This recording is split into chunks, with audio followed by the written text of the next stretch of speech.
दक्षिण सोलापूर तालुक्यातील होडगी स्टेशनच्या सरपंचांविरोधात 11 पैकी 8 सदस्यांनी तहसीलदार जमदाडे यांच्याकडे अविश्वास प्रस्ताव दाखल केला आहे।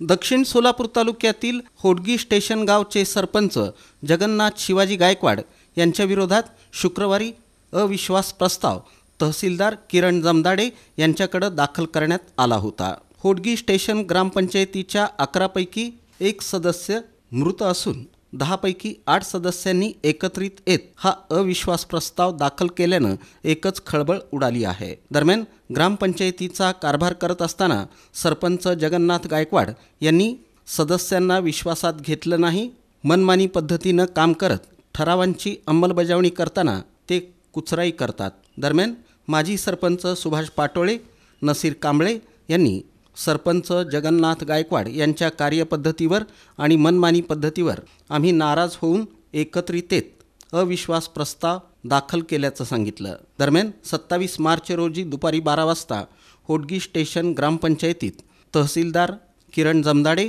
यांच्या अध्यक्षतेखाली विशेष सभेचं आयोजन करण्यात आलं आहे।